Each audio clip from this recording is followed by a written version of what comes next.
Au nom du Père, du Fils et du Saint-Esprit, ainsi soit-il. Messieurs les abbés, chers amis, aujourd'hui nous avons entendu ces paroles de Saint Paul qui nous dit, eh bien, que oui, si nous lisons la Sainte Écriture, nous nous rendons compte de la gloire du ministère de l'Ancien Testament. Jésus, dans l'Ancien Testament, a voulu donner des signes éclatants de sa gloire. Nous avons, par exemple, ces miracles extraordinaires qui sont ceux des patriarches de l'Ancien Testament, par exemple Moïse, qui ouvre les eaux de la mer Rouge. Moïse aussi qui, après être monté sur la montagne, eh bien, a un visage tellement resplendissant de lumière que les Hébreux ne peuvent même pas le regarder en face. Son visage est plus brillant que le soleil. Alors le bon Dieu, dans l'Ancien Testament, a voulu donner de nombreux signes, eh bien, de la gloire, de sa gloire et de la gloire de ce ministère, qui pourtant n'était qu'une figure du ministère à venir, c'est-à-dire du ministère du Nouveau Testament. Dans le Nouveau Testament, le Seigneur fait les choses de façon plus cachée, de façon à requérir notre foi. C'était facile en quelque sorte, pour les Hébreux de croire dans la gloire du bon Dieu quand des signes aussi éclatants leur étaient donnés. Pendant que les Hébreux, voyez, après avoir vu la mer Rouge s'ouvrir, après avoir traversé, eh bien, la mer Rouge à pied sec, après avoir vu les Égyptiens, au contraire, se faire engloutir par la mer Rouge, les Hébreux vont passer de nombreuses années dans le désert et pourtant, même dans le désert, le Seigneur va accomplir des miracles quotidiens, éclatants, sensibles pour leur rappeler sa présence. Par exemple, ils vont marcher constamment sous une nuée qui les accompagnait pour les conserver dans la fraîcheur. Ils vont aussi, eh bien, recevoir la manne tous les jours, cette nourriture mystérieuse qui tombait du ciel et qui les nourrissait dans le désert où, en raison de leur pèlerinage vers la Terre Sainte, ils pouvaient bien sûr pas s'adonner à l'agriculture. Donc, le Seigneur fait des miracles éclatants. C'était facile, en quelque sorte, de croire au Seigneur, de lui rester fidèle, puisque des signes sensibles leur étaient donnés. Et pourtant, on les verra à de nombreuses reprises être infidèles, douter du bon Dieu, malgré les signes éclatants que le bon Dieu leur donnait. Dans le Nouveau Testament, le bon Dieu requiert la foi. Le Seigneur se cache, se voile bien davantage sous les symboles, les signes qu'il a établis dans sa sainte Église, requérant, demandant la foi, demandant de notre part la foi. Et cette foi, eh bien, nous est l'œuvre du Saint-Esprit dans nos âmes. Nous avons reçu le Saint-Esprit. Donc, bien sûr, il nous est beaucoup plus facile d'être fidèles à Dieu. Et malgré tout, eh bien, aujourd'hui, nous voyons cette foi disparaître sur toute la terre. Alors, mon juste, dit la Sainte Écriture, vit de la foi, et c'est la foi qui nous donne la vie éternelle. C'est la foi et non pas la vision. La vision, c'est pour l'autre vie. Dans l'autre vie, nous recevrons la vision de Dieu si nous avons été fidèles. La foi disparaîtra, comme l'enseigne Saint Paul. On n'aura plus la foi dans le ciel. On n'aura plus la foi. Pourquoi? Parce que la foi ne sera plus nécessaire. Donc, on aura la vision de Dieu. La foi, c'est le fait de croire les choses qu'on ne voit pas sur le témoignage, eh bien, de quelqu'un qui est digne de confiance. Et qu'y a-t-il qui soit plus digne de confiance que notre Seigneur Jésus-Christ, le Fils de Dieu, qui nous a révélé, qui s'est révélé à nous. Alors, dans le ciel, la foi disparaîtra. Dans le ciel, l'espérance disparaîtra, puisque nous n'attendrons plus des biens futurs, nous aurons des biens présents, nous serons des biens qui ne seront plus à venir, mais des biens qui seront présents. Et seule, dit Saint Paul, la charité demeurera. Seule la charité demeurera. La charité étant la plus grande de toutes les vertus. Alors aujourd'hui, après cette brève introduction, eh bien, continuons notre catéchisme, le catéchisme des provinces ecclésiastiques de Québec, Montréal et Ottawa. Continuons d'étudier la beauté des choses que le bon Dieu a faites. Donc, dans l'Ancien Testament, encore une fois, alors que ce n'était ces réalités spirituelles n'étaient que les figures des choses à venir, eh bien le bon Dieu a manifesté combien glorieuses étaient ces réalités. Eh bien, dans le Nouveau Testament, même s'il n'est pas manifesté de façon aussi sensible, la gloire euh, de, de ces choses qui ont été établies par le bon Dieu, qui sont la réalisation des figures de l'Ancien Testament, eh bien, ce ministère de l'Esprit, dit Saint Paul, est ô combien plus glorieux que le ministère de l'Ancien Testament, le ministère de la lettre de l'Ancien Testament, très glorieux, eh bien, le ministère de l'Esprit du Nouveau Testament, ô combien plus glorieux aux yeux de la foi, à celui qui sait voir les choses avec les yeux de la foi. Un jour tombera ce voile qui nous empêche de voir les choses telles que le bon Dieu les voit, et nous serons étonnés de la beauté de toutes ces choses que le bon Dieu a établies. Et on sera surpris, comment ai-je pu assister à la Sainte Messe, par exemple, sans trembler devant la majesté du bon Dieu? Comment ai-je pu assister à des réalités comme un baptême, des confirmations? Comment ai-je pu me présenter au tribunal de la pénitence sans être rempli d'admiration devant la majesté, la beauté de ces réalités spirituelles que le bon Dieu nous a données? Alors le bon Dieu, dans sa miséricorde, nous voile en quelque sorte la beauté et la splendeur de ces choses, comme il a voilé aussi eh bien, sa propre gloire pendant sa vie sur la terre. Jamais les apôtres n'auraient pu vivre avec notre Seigneur Jésus-Christ si notre Seigneur Jésus-Christ était toujours rempli de la gloire de sa transfiguration. Souvenez-vous, la transfiguration, les apôtres tombent à la renverse devant la gloire de notre Seigneur Jésus-Christ, un petit reflet de la beauté divine. Eh bien, le bon Dieu, dans le Nouveau Testament, a choisi de voiler la grandeur, la beauté de ces choses qu'il a établies pour que nous puissions, eh bien, les côtoyer plus facilement. Alors aujourd'hui, nous allons parler d'un grand sacrement qui est d'ailleurs le dernier que nous allons étudier. Nous avons étudié tous les autres sacrements et aujourd'hui, nous allons parler du sacrement de mariage, sacrement qui est très important pour la plupart d'entre vous, la plupart des chrétiens, eh bien, se marient. C'est la vocation commune. La vocation commune des chrétiens, c'est le mariage. Souvenez-vous que ce sacrement, comme nous avons dit la dernière fois, il y a quelques semaines, ce sacrement, eh bien, n'est pas donné principalement pour le bien personnel de celui qui se marie. On ne se marie pas principalement pour son bien personnel. On se marie pour le bien commun de la société chrétienne. Si je me marie, c'est pour donner à la société chrétienne, eh bien, des enfants qui pourront continuer cette société, cette même société. On avait dit la dernière fois, le prêtre, le sacrement de l'ordre, eh bien, c'est fait pour donner la vie surnaturelle, pour donner la vie surnaturelle, transmettre la vie de la grâce, alors que le sacrement de mariage est fait pour transmettre la vie naturelle. Le mariage est une institution qui existait avant la venue de notre Seigneur Jésus-Christ, qui est aussi ancien que le monde, quand le bon Dieu a créé les premiers hommes, eh bien, mâles et femelles, il les créa et il leur dit, allez, croissez, multipliez-vous, remplissez la terre. Remplissez la terre. Commandement de Dieu depuis l'origine, voyez, au premier homme et à la première femme tirés du côté de l'homme, eh bien, institution naturelle par Dieu lui-même de la réalité du mariage, réalité naturelle qui sera ensuite élevée au niveau de sacrement par notre Seigneur Jésus-Christ. Alors, pour les chrétiens, qu'est-ce que c'est le mariage? Le mariage, pour les chrétiens, est un sacrement qui sanctifie l'alliance légitime de l'homme chrétien et de la femme chrétienne en leur donnant la grâce de vivre ensemble chrétiennement. Voilà, le mariage pour les chrétiens, c'est un sacrement. On ne peut plus, nous les chrétiens, ne pouvons pas être mariés comme les païens. Les deux païens qui ne sont pas baptisés, qui se marient, eh bien leur mariage, à condition qu'ils respectent la loi naturelle, c'est-à-dire ils veulent eh bien rester ensemble pendant toute leur vie, ils veulent avoir des enfants comme c'est la volonté du bon Dieu, et bien sûr ils excluent toute autre personne de leur mariage, c'est-à-dire que c'est le mariage entre un homme et une femme seulement, eh bien, ce mariage est valide. C'est un mariage qui est vrai, mais c'est une institution naturelle qui sert purement à transmettre la vie, alors que pour les chrétiens, c'est un sacrement qui sanctifie.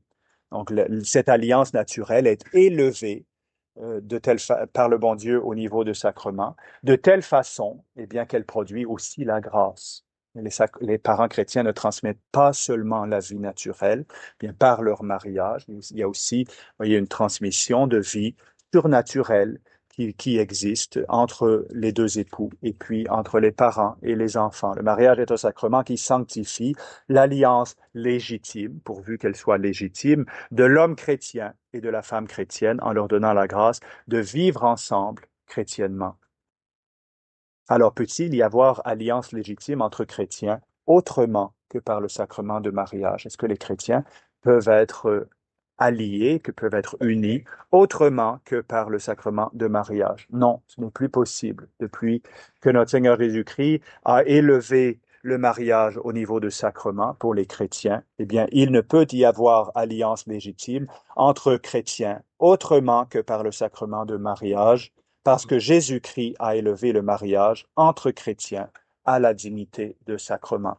Et le mariage, le catéchisme est très clair. Alors, quelquefois, aujourd'hui, on voit dans nos familles, familles proches, familles éloignées, des gens qui se marient, des chrétiens, des baptisés, qui peut-être n'ont jamais fréquenté l'Église, mais qui nous invitent à leur mariage. Viens à mon mariage, je vais me marier sur la plage.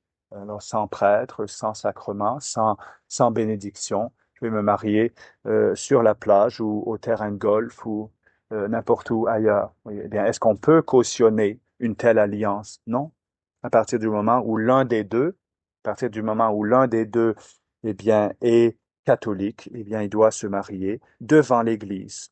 Alors, un non catholique, même s'il est baptisé, ben, un tel mariage, condition, encore une fois, que soit respectée la loi naturelle. Je veux me marier pour toute la vie, avoir des enfants, être fidèle à mon époux, à mon épouse. Un tel mariage pourrait être valide et devenir un sacrement entre deux catholiques, deux chrétiens non catholiques. Mais par contre, pour quelqu'un qui est baptisé dans l'Église catholique, eh bien, il est nécessaire de se marier devant un représentant de l'Église. Donc, il ne peut y avoir d'alliance légitime entre chrétiens autrement que par le sacrement de mariage, parce que Jésus-Christ a élevé le mariage entre chrétiens à la dignité de sacrement. Donc, soyons courageux quand il s'agit de manifester, de défendre le sacrement de mariage. Souvenez-vous que Saint Jean-Baptiste est mort pour le sacrement de mariage. Ça montre l'importance du sacrement de mariage dans l'économie du salut.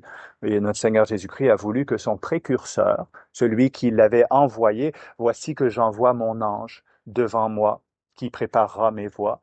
Eh bien, cet ange, celui qui est appelé un ange, Jean-Baptiste, celui qui est appelé par la Sainte Écriture l'ange du Seigneur, eh bien, Jean-Baptiste meurt pour défendre le sacrement de mariage. Parce qu'il disait à Hérode qu'il n'était pas marié avec Hérodiade, vous voyez, la femme, l'épouse de son frère. Hérode avait pris l'épouse de son frère. Eh bien, Jean-Baptiste lui rappelait régulièrement qu'il n'était pas marié et donc, eh bien, que son alliance déplaisait au Seigneur. Alors nous, il faut avoir ce courage aussi quand on a des gens qui ne sont pas un roi qui peut nous couper la tête, vous voyez, mais simplement quelqu'un de notre famille, peut-être qui sera pas très content qu'on n'était pas présent à son mariage. Mais oui, tu es baptisé, tu ne peux pas te marier sans te marier devant le Seigneur. Que doit-on penser des personnes qui ne sont mariées que civilement? Les personnes qui ne sont mariées que civilement sont dans l'habitude du péché mortel. Bien sûr, ils vivent ensemble sous le même toit et bien sûr commettent des péchés parce qu'ils ne sont pas dans le sacrement de mariage. Donc les personnes qui ne sont mariées que civilement sont dans l'habitude du péché mortel et leur union n'est pas légitime devant Dieu parce qu'elle n'est pas faite selon les lois de la Sainte Église. Donc, toutes ces choses sont des choses connues, des choses que vous connaissez, mais des choses qui sont ô combien bafouées aujourd'hui, bien sûr. Et donc, parce que nous vivons dans la grande apostasie. Donc, les gens vivent de plus en plus comme des païens, abandonnent les habitudes chrétiennes. On voulait autrefois, après, bien sûr, non, c'était pas simplement un pieux désir, c'était la façon de vivre qui nous avait été enseignée par notre Seigneur Jésus-Christ, ses apôtres, toutes les réalités dans lesquelles nous vivions étaient sanctifiées. Avant, en se levant le matin, on faisait une prière du matin, on sanctifiait notre journée. Ensuite, avant de manger, au lieu de manger comme des païens, eh bien, on sanctifiait la nourriture qu'on allait prendre. eh bien, le mariage était sanctifié. Vous voyez, avant de se coucher, on allait aussi faire une prière du soir pour offrir au bon Dieu la nuit, même qu'on allait prendre, le repos qu'on allait prendre. Toutes les réalités des hommes étaient sanctifiées. Et on avait l'eau bénite, on avait tous ces sacramentaux, on sanctifiait et on élevait au niveau surnaturel les réalités de la nature, puisque la nature est corrompue par le péché. Le lien du mariage chrétien peut-il être dissous maintenant par quelque pouvoir humain? Non, dit le catéchisme. Aucun pouvoir humain ne peut dissoudre le lien du mariage chrétien. La mort de l'un ou de l'autre époux peut seul rompre le lien. La mort de l'un ou de l'autre époux peut seul rompre le lien. Et c'est tout le problème avec aujourd'hui dans la nouvelle Église. Malheureusement, vous voyez les déclarations de nullité qui sont données par les évêques de cette fausse hiérarchie, ou plutôt les faux évêques de cette fausse hiérarchie, qui vont donner à tant de personnes, vous voyez, des déclarations de nullité. Il semblerait que la plupart des mariages que ces gens célèbrent sont invalides, puisque la plupart des gens finissent par recevoir une déclaration de nullité. Vous voyez, tout le monde était immature quand il s'est marié, il semblerait, selon les nouvelles normes de la nouvelle Église. Eh bien non, aucun pouvoir humain ne peut dissoudre le lien du mariage chrétien. La mort de l'un ou de l'autre époux peut seul rompre le lien. Quels sont les effets maintenant du sacrement de mariage? Alors, les effets du sacrement de mariage sont premièrement de sanctifier l'amour mutuel des époux. Avant d'être père ou mère de famille, les époux chrétiens sont époux. Ils sont, voyez, époux comme Saint Joseph et la Vierge Marie aussi étaient époux. Ensuite, le sacrement de mariage va donner aux époux la grâce de supporter leurs imperfections mutuelles. Quand on se marie, la plupart du temps, on est jeune, on est convaincu qu'on est les deux êtres les plus parfaits qui existent sur la terre, qui se sont rencontrés. Alors, évidemment, ça ne peut qu'aller bien pendant toute la vie. Mais non, tranquillement, on découvre que chacun de nous, les hommes, nous avons des imperfections, nous sommes imparfaits. Et puis, au fur et à mesure que le temps passe, quelquefois, ben, des petits défauts qui sont pas très grands finissent vraiment par nous taper sur les nerfs. Et on a du mal à se supporter. Eh bien, on a la grâce du sacrement de mariage. Il faut demander, invoquer la grâce du sacrement de mariage pour trouver la force de continuer à pratiquer la charité. Cette union qui existe entre les époux, avant d'être une union des corps, eh bien, c'est une union des âmes dans la charité. Union des âmes dans la charité. Et finalement, de les mettre en état d'élever leurs enfants dans la crainte et l'amour de Dieu. À chaque fois que le bon Dieu nous demande quelque chose, chaque fois que le bon Dieu nous demande quelque chose, il nous donne les grâces qui sont correspondantes pour pouvoir, eh bien, accomplir ce qu'il nous demande. Alors, évidemment, aux époux chrétiens à qui le bon Dieu demande d'élever leurs enfants dans la crainte et l'amour de Dieu. Vous voyez comme c'est beau ces paroles du catéchisme. Dans la crainte. Premièrement, la crainte. Oui, le Seigneur est avant tout quelqu'un qu'on doit craindre. Craindre, ça veut dire, eh bien, avoir une grande révérence. On est en train de parler du Créateur du ciel et de la terre, de celui qui est infiniment plus élevé que nous, les hommes. Alors, là, on élève les enfants, on doit élever les enfants dans la crainte, leur apprendre à craindre le Seigneur. Comme dit la Sainte Écriture, bienheureux l'homme qui craint le Seigneur. Bienheureux l'homme qui craint le Seigneur. Et ensuite, l'amour de Dieu. L'amour, ce n'est pas, vous voyez, le Dieu, enfin, bien sûr, le Dieu de l'Ancien Testament et le Dieu du Nouveau Testament sont un seul et même Dieu, mais la relation des hommes entre l'Ancien et le Nouveau Testament a changé, les hommes avec Dieu, puisque le bon Dieu nous a enseigné dans le Nouveau Testament, quand vous priez, eh bien, dites à Dieu, notre Père. Considérez le Seigneur comme étant vraiment un Père qui vous aime et qui vous regarde du haut du ciel. Que faut-il pour recevoir dignement le sacrement de mariage? Pour recevoir dignement le sacrement de mariage, il faut être en état de grâce et se conformer aux lois de l'Église. L'Église, encore une fois, a reçu le pouvoir de la part de notre Seigneur Jésus-Christ pour non seulement nous enseigner infailliblement les vérités de la foi, non seulement pour sanctifier nos âmes par la transmission des sacrements, mais aussi pour gouverner nos âmes sur le chemin du ciel. Donc, les lois que l'Église a faites pour le mariage, eh bien, il faut s'y conformer, se conformer aux lois de l'Église et être en état de grâce. C'est un sacrement des vivants, comme on a expliqué la dernière fois. Il y a deux sacrements des morts, le baptême et la confession. Les autres sacrements sont des sacrements des vivants et donc il faut les recevoir en état de grâce. Qui a le droit de faire des lois concernant le sacrement de mariage. Qui a le droit, les mots sont importants, qui a le droit de faire des lois concernant le sacrement de mariage. L'Église seule a le droit de faire des lois concernant le sacrement de mariage. Cependant, l'État peut aussi faire des lois concernant les effets civils du mariage. Donc, si, voyez, l'Église, l'État, par exemple, demande aujourd'hui qu'à chaque fois qu'un prêtre célèbre un mariage, le sacrement de mariage, eh bien que l'État reçoive une note aussi, une notification disant, ben, nous avons marié telle ou telle personne. Alors ça, c'est tout à fait légitime, puisque l'État demande simplement d'être au courant qui est uni par les liens du mariage dans la population et qui n'est pas uni par les liens du mariage. Donc, tout ça, c'est bien sûr légitime. Par contre, quand l'État se prononce pour briser l'union des chrétiens, rompre par le divorce l'union de deux chrétiens qui sont mariés dans le sacrement de mariage, eh bien, l'État outrepasse ses droits et accomplit un geste qui est en réalité absolument invalide aux yeux du bon Dieu. Donc, si l'État permet le divorce des catholiques, des chrétiens, l'État outrepasse les droits qui sont les siens.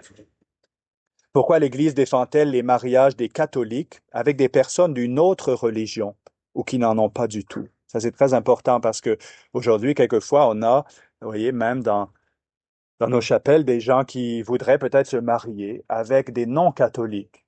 Eh bien, il faut savoir que l'Église défend les mariages des catholiques avec des personnes d'une autre religion. C'est pas permis de se marier avec un protestant. C'est pas permis de se marier avec un bouddhiste, avec un juif ou avec qui que ce soit d'autre. Donc, l'Église défend les mariages des catholiques avec des personnes qui professent une autre religion ou qui n'en ont pas du tout. Avec un athée, je ne me marie pas avec un athée, évidemment, parce que ces mariages conduisent généralement à l'indifférence religieuse. Évidemment, vous êtes marié avec quelqu'un qui croit que Dieu n'existe pas. Ben, évidemment, ça va vous travailler l'esprit pendant toute votre vie. Donc, ça conduit en général à l'indifférence religieuse, à la perte de la foi et à la négligence de l'éducation chrétienne des enfants. C'est si facile de négliger d'élever nos enfants dans la foi si l'un des deux époux n'est pas en faveur de l'éducation chrétienne des enfants. Donc l'Église, sachez-le, l'Église interdit ces mariages. L'Église pouvait quelquefois donner des dispenses, mais c'était très rare et c'était pour des raisons très graves. Quelquefois, l'Église allait le permettre, par exemple, entre deux princes chrétiens, puisque c'était nécessaire à réconcilier des peuples entiers qui étaient en guerre. Eh bien, par un mariage, même si l'un d'entre eux était protestant, l'autre était catholique, l'Église faisait une exception et le permettait. Mais en général, pour la plupart des chrétiens, eh bien, il n'était pas permis. Et l'Église, en faisant ça, était une bonne mère. On peut dire, que c'était méchant. Non, que c'était bon parce que, oui, la plupart des gens qui sont mariés avec des non-catholiques, eh bien, c'est très difficile pour eux et ils regrettent, ils se mordent les doigts en disant, qu'est-ce que j'ai fait? Qu'est-ce que j'ai fait? Alors, pourquoi beaucoup de mariages sont-ils malheureux? Beaucoup de mariages sont malheureux parce qu'ils ont été contractés sans réflexion ou avec des motifs peu dignes d'un chrétien. Si je me suis marié principalement pour mon bien personnel, encore une fois, ben, il y a beaucoup de chances que je vais être malheureux parce que le mariage, c'est une croix. Et tout ce qu'on fait avec le Seigneur, eh bien, c'est porter la croix. Celui qui veut être mon disciple, qu'il prenne sa croix, qu'il me suive. Alors, comment s'attendre à ce que le mariage des chrétiens, ce soit toujours facile, oui, alors que Jésus, notre Maître, lui, porte sa croix. Jésus, notre Maître, nous montre à porter la croix. Il nous a dit, portez, si vous voulez être mes disciples, eh bien, chaque jour, chaque matin, quand vous vous réveillez, prenez votre croix et suivez-moi. Alors la vie d'un prêtre, c'est de porter la croix. La vie des gens mariés, c'est de porter la croix. La vie même des célibataires, c'est de porter la croix. Donc beaucoup de mariages sont malheureux parce que les gens qui se sont mariés se sont imaginés, eh bien, que d'abord, soit ils n'ont pas réfléchi correctement, ou soit ils se sont mariés avec des motifs peu dignes d'un chrétien. Le désir des richesses, des plaisirs, des honneurs, et puis finalement, mais la vie nous rattrape et on se rend compte que on ne peut pas trouver ces choses sur la terre. Ou alors on ne peut pas être satisfait de ces choses sur la terre. Comment les chrétiens doivent-ils se préparer à un saint et heureux mariage? Très important pour la jeunesse, les jeunes qui nous écoutent. Donc, comment se préparer à un saint et heureux mariage? Alors, les chrétiens doivent se préparer à un saint et heureux mariage en recevant les sacrements de pénitence et d'Eucharistie, donc en fréquentant bien sûr les sacrements, en priant Dieu de leur accorder une intention droite et de les diriger dans leur choix, en demandant l'avis de leur père et mère et la bénédiction de leur pasteur. Donc, toutes ces choses sont très importantes. Alors, premièrement, il faut vivre dans la loi de Dieu. Si on se prépare au mariage en commettant la fornication, voyez, en commettant le péché ensemble, en ne respectant pas les lois de la prudence chrétienne, donc en faisant des fréquentations qui sont impures et qui sont scandaleuses aussi. Il faut jamais oublier, quelquefois, on pense on se souvient de se confesser de ses propres péchés. Donc, par exemple, fréquenté mon futur époux, ma future épouse, sans aucune prudence. Mais on oublie de dire aussi qu'on a donné scandale en faisant de telles choses. Et on a donné le mauvais exemple à d'autres personnes et on a peut-être conduit d'autres personnes aussi à avoir des fréquentations qui n'étaient pas pures, qui n'étaient pas saintes.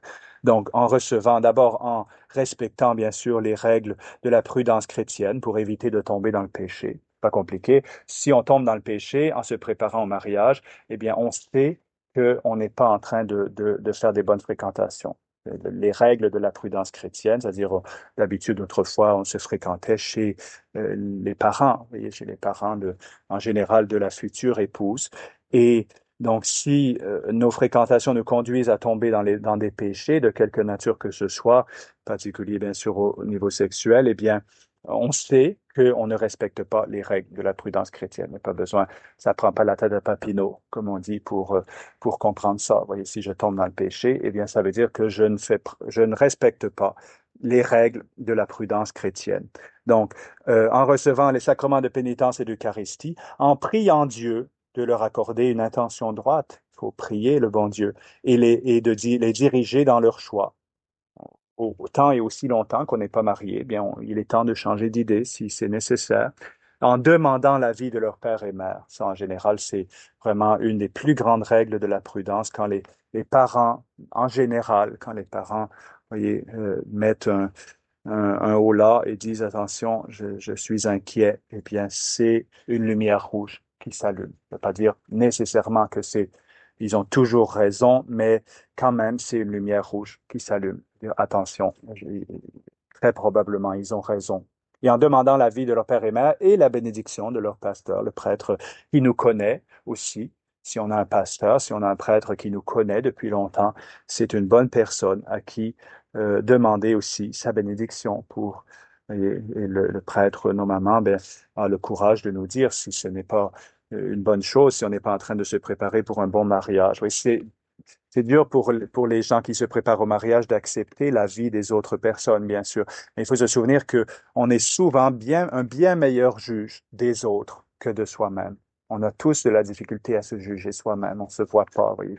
On n'arrive pas à se voir tel qu'on est. Alors que les personnes qui nous entourent, en général, ont beaucoup plus de facilité à nous voir tels que nous sommes. Et donc à nous donner un avis, surtout si ces personnes nous aiment, veulent notre bien, à nous donner un bon avis sur le mariage qu'on se prépare à contracter. En présence de qui le mariage doit-il être contracté pour la validité? Le mariage doit être contracté en présence du curé de la paroisse où se célèbre le mariage ou d'un prêtre autorisé par lui et d'au moins deux témoins. Donc ça, c'est de loi ecclésiastique et non pas de loi divine. Et aujourd'hui, dans la période dans laquelle on vit, où le clergé des paroisses dans lesquelles on vit ont perdu la foi et ne sont plus légitimes, eh bien, il faut s'adresser, bien sûr, à des prêtres qui ont conservé la vraie foi et le bon Dieu bénit le mariage à travers eux. Que signifie l'empêchement de mariage entre parents jusqu'au troisième degré inclusivement? Ça veut dire qu'on ne peut pas se marier validement avec une personne de notre parenté. Vous voyez, donc jusqu'au troisième degré. Donc ça, normalement, quand le prêtre nous prépare au mariage, eh bien, il va s'assurer qu'on n'est pas le cousin germain, bien sûr, de la personne qu'on se prépare à marier. Et finalement, donc, deux dernières questions. Que signifie la défense de solenniser le mariage dans les temps prohibés? Ça veut dire que pendant le carême et l'Avent, le mariage ne peut pas être célébré avec solennité. On ne peut pas se marier pendant le carême et l'Avent, faire des grandes noces pendant le carême et l'Avent. C'est interdit par la loi de l'Église, sans la permission de l'évêque. L'évêque pourrait donner une dispense, mais en soi, ce n'est pas permis par la loi de l'Église. Il faut, eh bien, attendre la fin du carême ou la fin de l'Avent pour célébrer le mariage avec solennité. Le mariage privé, vous voyez, simple est permis, mais avec solennité, il faut la permission de l'évêque pour se marier pendant le carême et pendant l'Avent. Finalement, qu'est-ce que la messe nuptiale?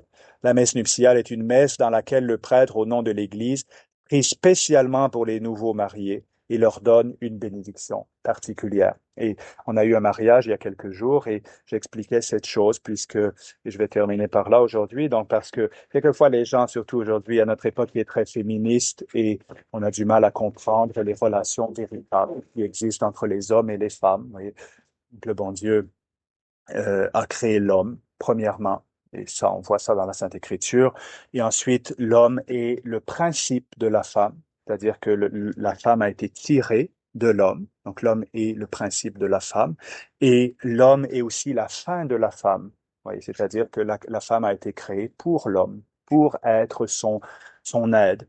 Et donc, c'est l'ordre des choses, c'est la façon dont le bon Dieu a fait les choses, et puis, nous, dans le Nouveau Testament, si on a de quoi si on pense qu'on a de quoi s'attrister de la façon dont le bon Dieu a fait les choses, ben souvenons-nous que la Vierge Marie, eh bien, elle est élevée au-dessus de tous les hommes, tous les êtres que le bon Dieu a créés. Donc, voyez, vraiment, le bon Dieu, tout simplement, a fait les choses d'une certaine façon.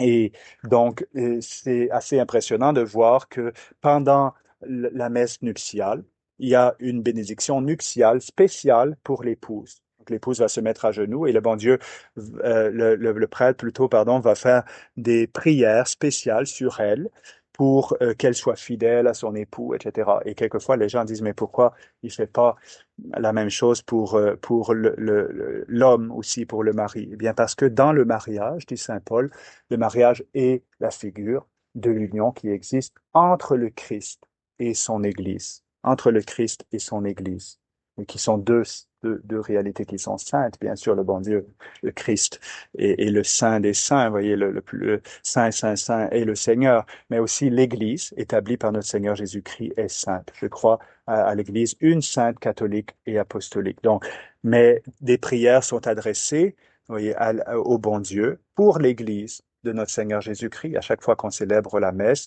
on prie pour la Sainte Église. On prie pas pour le Christ, on prie pour la Sainte Église. Et de la même façon, au moment du mariage, eh bien, il y a des prières beaucoup plus spéciales, solennelles, qui sont faites pour l'épouse, qui représentent l'Église, qui se présente comme une vierge pure devant son époux, qui représente le Christ. Et donc, la beauté de ces cérémonies, après avoir entendu ces paroles de Saint Paul, eh bien, le bon Dieu, l'Église a voulu établir ces rites en conséquence de ces paroles qui ont été prononcées par Saint Paul, l'apôtre des gentils. Alors bien, chers amis, nous allons prier aujourd'hui pour tous ceux qui sont mariés parmi nous, ceux qui se marieront, les prêtres qui doivent préparer les gens au mariage, parce que vraiment, le mariage, c'est le ciment de la société chrétienne. Oui, si on détruit le mariage comme les gens ont détruit le mariage aujourd'hui dans la société chrétienne par le divorce, la contraception, l'avortement, toutes les abominations que je ne vais pas nommer aujourd'hui, eh bien, on détruit toute la société chrétienne. On détruit toute la société des hommes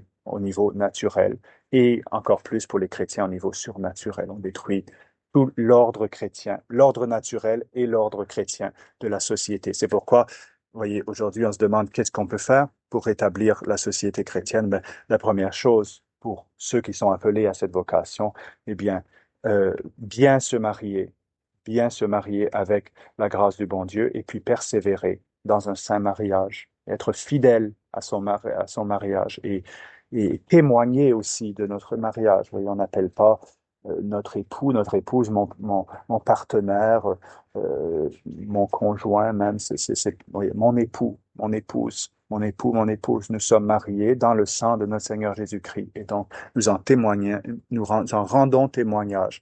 Notre mariage notre union a été bénie par notre Seigneur Jésus-Christ. Alors, prions les uns pour les autres et demandons au Seigneur de nous donner la grâce, et bien que nous soyons complètement sanctifiés dans toutes nos réalités, dans toutes les réalités que le bon Dieu a créées, que nous soyons sanctifiés par la grâce, par les sacrements et les sacramentaux de sa sainte Église. Au nom du Père, du Fils et du Saint-Esprit, ainsi soit-il.